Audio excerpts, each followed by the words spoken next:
Oh, look at this. This is my lamb stew inspired by simple ingredients. You have to have meat. I'm sorry.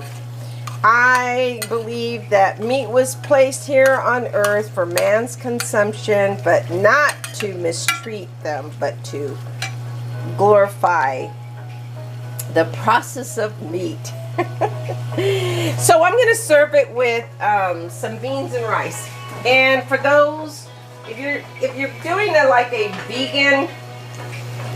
vegan dish, then if you're doing vegan and like if you're doing a catered party and you want to do like vegan, you can have the meat and then have the beans and rice for those who are vegan or vegetarian. Yeah, so it's just that easy. So anyways, I like pouring my salsa verde on there. So I'm going to pour my salsa verde on that and turn that off. And you see how that evaporated and how that just kind of, look at that. Yum, yum, yum. That's good. And I'm going to go ahead and put that on there. Yeah.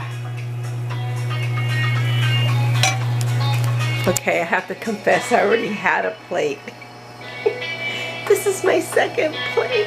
Oh my God, it's so good though. But I'll probably just taste it just a little bit and then I'll probably put it back. Or put it for tomorrow and reheat it. Anyways, I just wanted to show you this, and I have some great people around me that kind of share the recipes, and I just love it. So anyways, okay, well, happy cooking to you. Okay, so there you are. This is my beautiful lamb recipe inspired by Afghanistan recipes. Okay, talk to you later.